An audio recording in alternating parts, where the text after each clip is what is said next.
about to go down.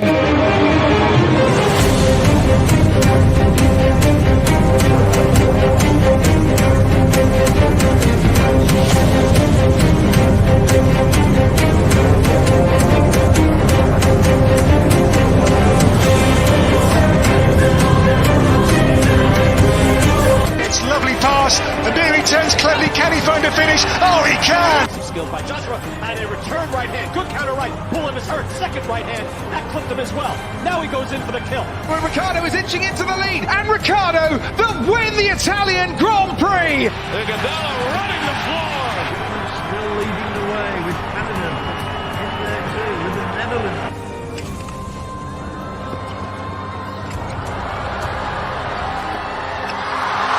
And Musa makes it 4 goals in 2 World Cup matches.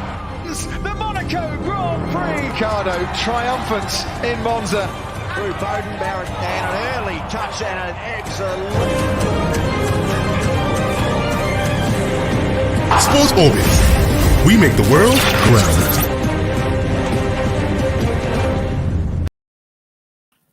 So finally, Rivers United have been crowned champions of the NPFL with 4 matches to spare. So 3 matches to spare rather, in the NPFL. But Rivers United have won their first title ever since the inception of the NPFL, and that's how we welcome you to today's episode of Sports Orbit. My name is Afa Acho. Salifu Usman is here with me. Salifu, looks like you had a wonderful weekend. Yeah, we thank God it was a victory. It was a beautiful weekend, a weekend to celebrate. The Golden England win the Waffle Cup, being the West African champion. They pulled the suit just like their senior brothers. They fly. We did the same thing at the same time. Well, I'm not from River United, but I'm also celebrated that River United, based on their performance this season, have been crowned champion, and it is well deserved victory. Right, that's how we begin today's edition of Sports Orbit, where Rivers United were crowned Nigerian League champions despite losing 2-1 to Nasarawa United in Lafia yesterday. While close rivals Plateau United lost 2-1 to Akwa United to give the Port Harcourt side on an unassailable lead with 3 rounds of matches still to play.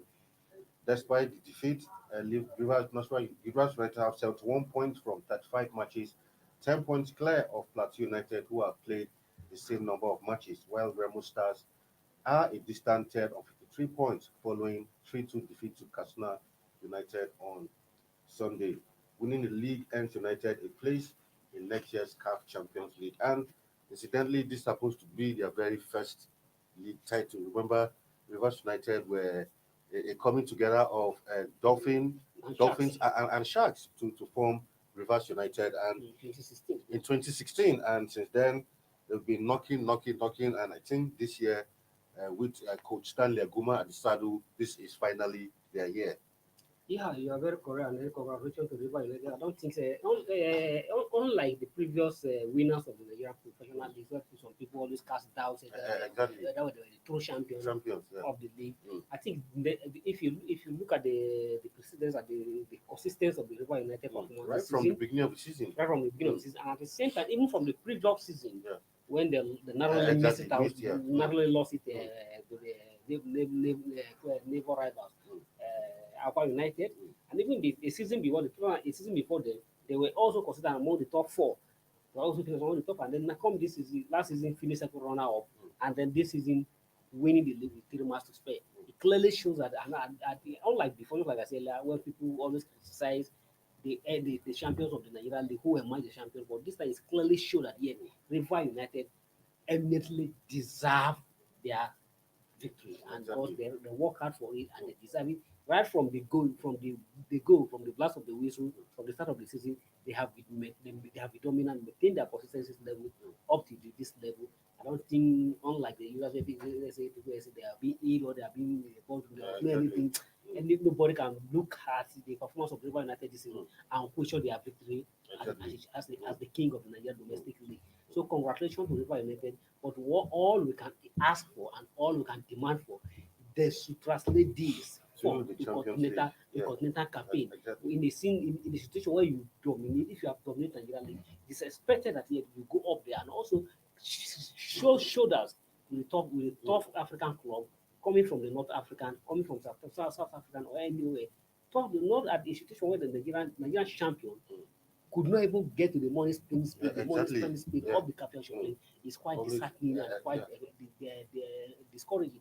So we wish River United, based on their performance, United, and thank God for the governors of the state, Musa Wiki, who are so passionate about when it comes to support of the club, and I believe that Musa Wiki will this time throw his weight behind the club and to ensure that the club is well prepared and all the necessary that what needed to be done to be put into the club to ensure that the club go there just like anybody did. Exactly. So Governor Rivers Wiki, several names have been called him. Some people call him Mr. Project, Mr. This, Mr. This. What stopped him to emulate Ojikalu? And the way Ojikalu throw his weight behind the river and give us champions the back to back 2004. What stopped him, Wiki? You can't just be a Mr. Pro. You can't just be a local champion in the Port Harcourt. Everybody hailing you, yes, we have done well, we have done well. In sport, yes, we have done. Throw the same hard, just like the Ojikalu did it. And at the same time, be the next governor from River who will throw his weight behind the club and ensure that Nigeria become African champions when it comes to a club competition. All right. Other matches also went down during the weekend, and for Niger Tornadoes, recording their biggest win this season, that's defeating Kwara United 4-0 in that North Central Derby White champions, Aqua United. Well, former champions, rather, now Aqua United defeated Plateau United. For Plateau United, it handed this trophy too quick to Rivers United by actually losing 2-1 Yes, in that one. Yeah, even before River played yesterday, they already knew that they are champions. Exactly. And Plateau United, well, kudos to them, commended them. They are also giving River United a run for their money. Yeah. They have not maintained too much gap to at least towards the end of the game. It was just 3 points, then from 3 points, gradually River United keep on extending the lead, and until he finally land at the 10 points. And with 3 matches to go, if River United can now go to sleep. Exactly.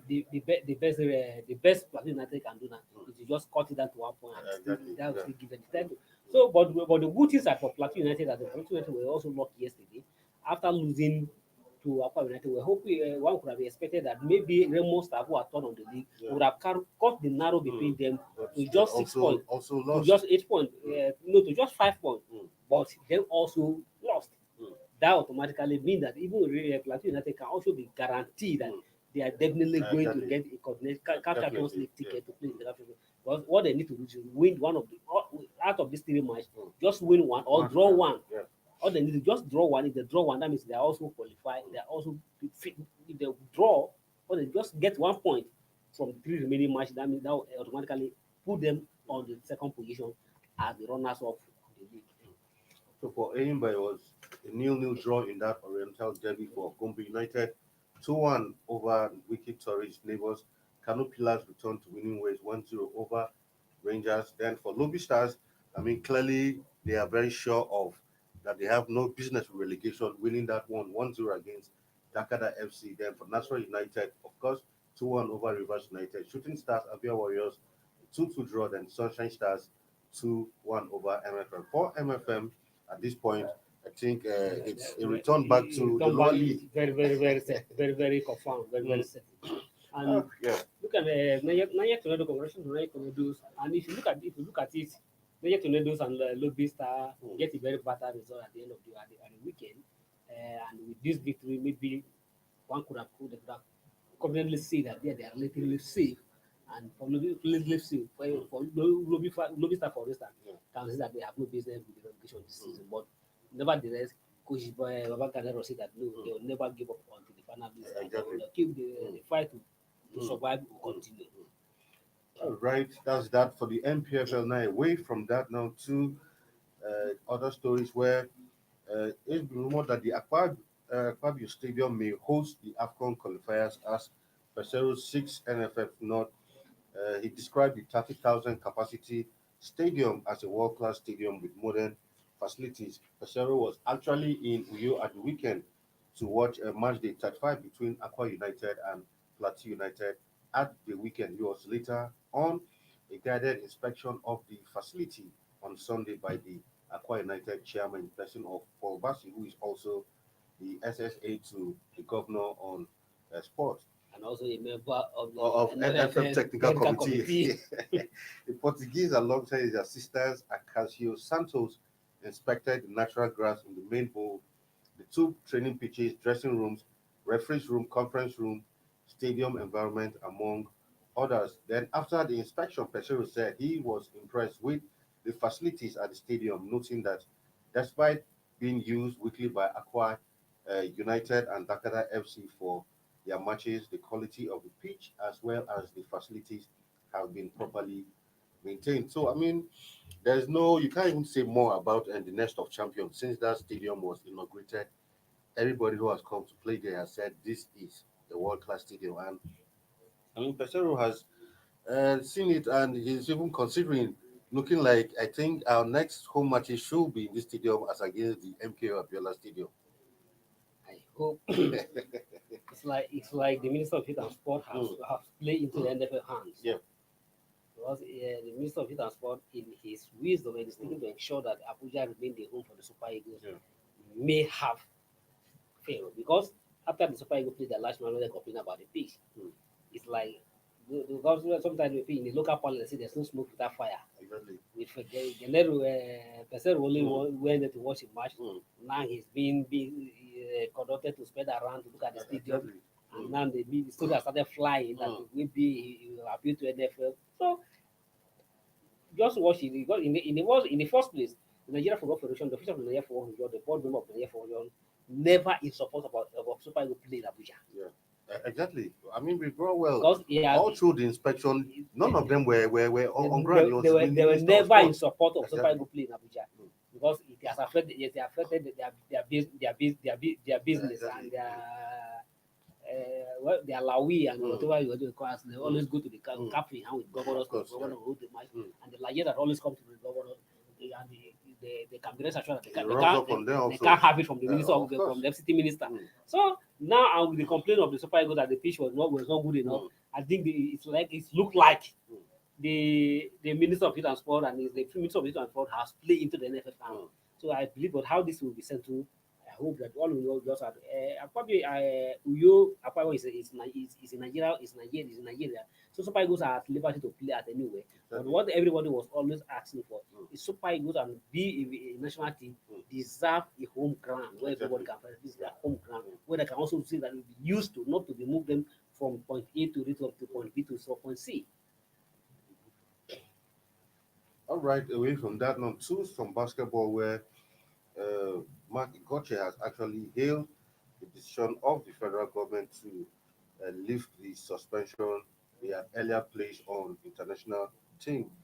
He has insisted that the struggle to liberate the game of basketball in the country continues. While he did that, he's also insisting that he remains the authentic president of the NBBF. Yeah, when for example, just like we talked last Thursday when the federal government required decision. Yes, we know that everybody welcomed the decision of the federal government to reverse it because from the brief here what we have heard, what hastened the government to rush into reversing the or resist the decision or FIFA threatened that if the 2-year withdrawal stand, that Nigeria is going to suffer another 5 extra years of ban, and because of that, the federal government probably or because of fear of anything and let's withdraw. But if you are nobody's against withdraw the statement or receive the decision, but what everyone was against is that the manner at which it was done. Because when two people are complaining about issues and people are fighting about issues, what was expected of everybody, what everybody was expecting to hear was that you shall bring the two people on the table and agree to work unanimously, not just unilaterally deal with one person and as if like the other people, other stakeholders doesn't matter. Exactly. So it doesn't matter, and for Igoche, just like if you quote it based on his quote and what he said, that the position of Nigeria, according to him, the position of Nigeria Basketball Federation is not by appointment or by selection, it's by elections, and by election by who? By critical stakeholders of Nigeria of the game. And for him, he believed that for him, he was elected by the critical stakeholders of the game, and he remained the basketball president. So, just like we said last Thursday, there's no end to the crisis in NBA. At all. Anyway, at this point, we'll go on a short break, and when we come back, Sport Orbit continues.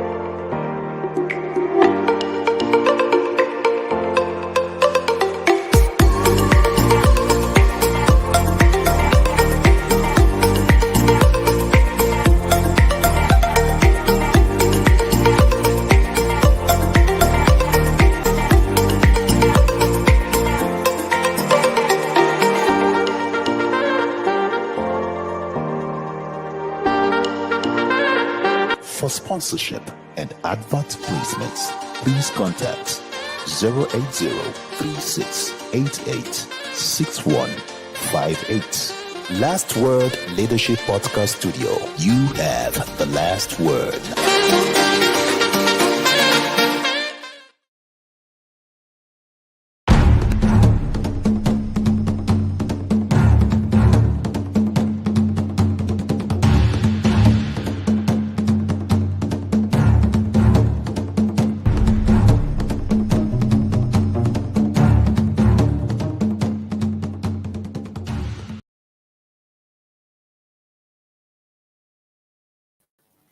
All right, welcome back from that short break. You're still on to Sports Orbit. Now, the Minister of Sports has hailed the Golden Eaglets after they lifted the Wafu B Under 17 tournament over the weekend. And the Minister is expected to host them to a grand session. I think it was supposed to be today, tomorrow. Same way it was done for the Under 20 who were victorious. Dari saluted the Golden Eaglets for a dominant performance all through the regional competition, with the team producing the man of the match winner in every game. He also praised the coaches and thanked the Nigerian Football Federation for providing a conducive environment for the team handlers to work without interference.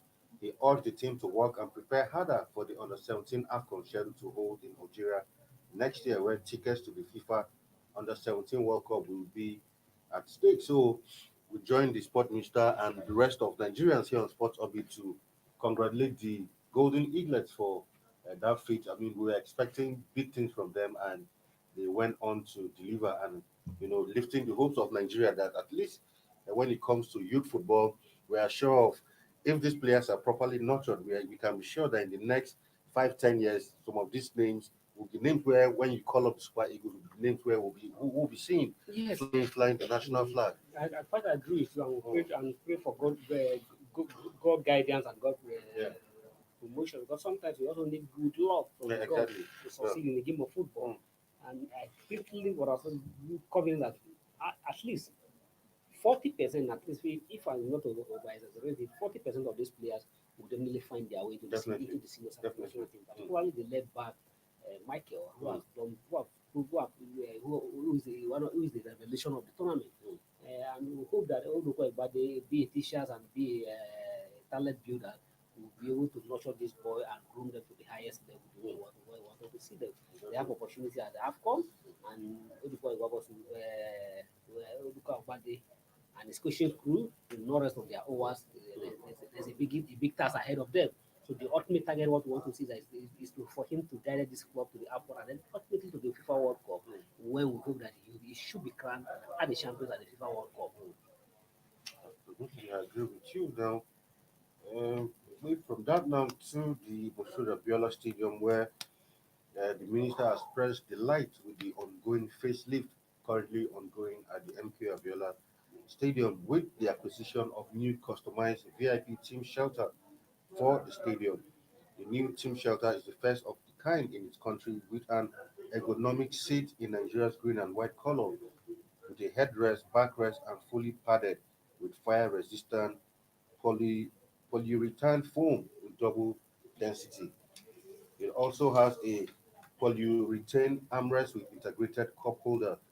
On the laudable achievement, Minister of Youth and Sports said, I thank the President Muhammad Buhari for the continued support he has given to sports, alluding that the ministry will keep working around the clock to elevate sports in the country. Well, I saw images of all those things, and I must say kudos to them. But I think what we need most at this point for me is the playing surface. Yeah, and then I believe they are working. Those like the Winter City, they are working on it. And at the same time, even the training pitches are beginning to get used to a full training way what they want to do. For instance, the Super Falcon were using the training pitches for all throughout for the department for the AFCON. So just like the Minister say promise, and the promise they are working on the pitch and they ensure that before the September when the Super Eagles will have their next match, that pitch will return to its normal level and what it will be and be nice as the way it was when they play against Ghana. Right away from that now to the next story where the National Association of Nigerian Women in Sports has expressed shock over the near fatal attack on a female football referee, that's Patience Nweke, by players of the Nigerian National League side J Atete FC on Saturday. Referee Nweke from Imo State was said to have slumped into a coma after she was allegedly assaulted and dehumanized by the players following their defeat at home to Ekiti United in a league game, leaving her with several cuts and head injury. Now, in a statement issued by his PRO Olu Wafunke Kajuni, said they cannot confirm her state of health, but it is noteworthy that proprietor of the club, Julius Atete, was at the said hospital to see for himself the damage done by the irate players. I mean, over and over again, we've had cause to discuss this, deal with issues of either players or officials or fans attacking match officials. I mean, the shocking one that just happened, a whole chairman of Kano Pillars, that's a whole chairman of a football club, will descend as low as attacking match officials. And of course, he's been even banned indefinitely from the NPFL. And now we are hearing of this attacking a female referee for that matter. It's very disheartening and quite annoying that even we are in a normal situation. It is even a crime to use your hand to raise an object against a female by the normal state. Not to talk of a female referee who came to officiate in a football match, and because he lost at home, he descended on the referee. When you have all the fight, 90 minutes to fight, to fight your opponent and to win the match, was it the cause of your defeat? It baffles me and then disheartening that oftentimes when the referee or a club officials or the club officials and the players or the fans keep blaming the referee for their defeat. I just don't understand. You have 90 minutes to prove yourself. Yes, we understand. Referees are human beings. They are also prone to errors. But you have the opportunity to fight back. And there's no any as how blind the referee is. If you score a clean goal, the referee will not deny you the goal. Exactly. If you score a clean goal, there's no how you score a clean goal, let the referee deny, let everybody see. But in a situation where you fail to play the match, and at the end of the day, you transfer your aggression because of your defeat to the referee, and not just the referee, a female referee. If you see the picture, very horrible pictures where they're attacking the young lady. And I believe just as now with the women in sport have taken the matter up, I think they should follow to the matter and ensure that the players, whoever perpetrated that barbaric act to be brought to book and face justice. I agree with you. Now, away from that to some international news where Kylian Mbappe has said winning a first Champions League is Paris Saint-Germain's clear and announced objective for the upcoming season, boasting an attacking trio of Mbappe, Neymar, and Lionel Messi. The past season, PSG crashed out of the Champions League in round of 16 at the hands of Real Madrid, having finished runners-up in 2020 and reached the semi-finals in 2021. I mean, even without he's saying, like a certain sports analyst said, he said this is the record that PSG plays every time the new season is beginning to start. We won the Champions League. This is our objective. We won the Champions League. And they always go all out to get the best of players. At home, they've been very dominant, but when it comes to Europe, it becomes a different story. Just a local champions. But one thing that maybe look quite different this is that Kylian Mbappe, aside being the player, is not the ultimate director. Exactly. It's the PSG. So maybe now that the Alpha and Omega PSG, he will ensure that now it will not longer be a normal talk, but now they'll follow their talk with the actions on the field and ensure that they get the trophy this time. So I tend to believe him because he's not the alpha and the omega of. He's not fully in charge as far as PSG is concerned. Anyway, now to some transfer news where Arsenal has agreed a deal with Man City for the signature of striker Gabriel Jesus.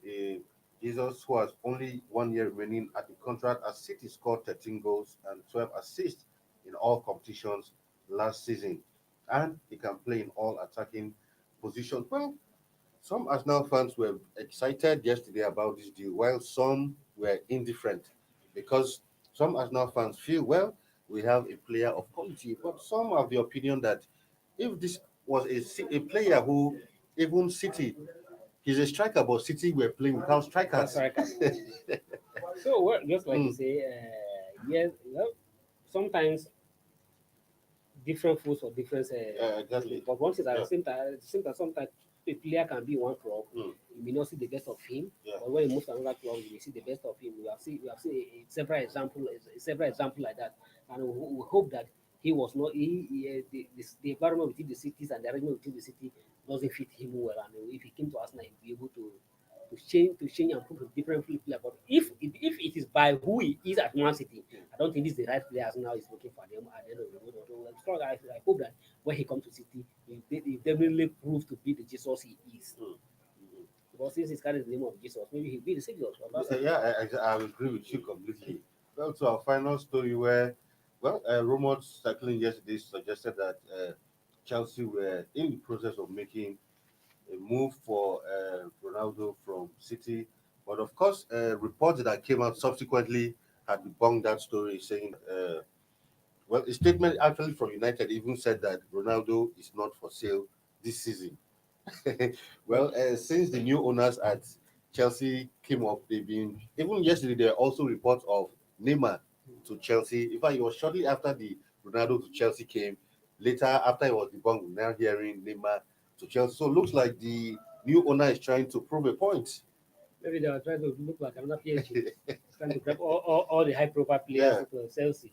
But one thing I'm very, although sometimes in football you can never say it, but one thing I'm very sure that it's very, very pretty difficult. If Ronaldo could not go to Man City last season, no matter as close as he was then, he will not go to Man City last season because of his affiliation with Man United. I don't see him going to Chelsea. I think that would be a very difficult move anyway. This is football. We're in the transfer season, and of course, every day there are always different speculations, rumors here and there. So, we'll see how that pans out. Anyway, this is where we draw the curtain on today's episode of Sports. Orbit Saliku, thank you for being around today once again. Thank you so much. It's a pleasure. All right, tomorrow is another day. We'll bring you a fresh and a more exciting package tomorrow. Do stay with us. My name is Afa Achu, your host. Stay safe out there, and it's bye-bye from here. Thank you for watching. For sponsorship and advert placements, please contact 080-3688-6158. Last Word Leadership Podcast Studio. You have the last word.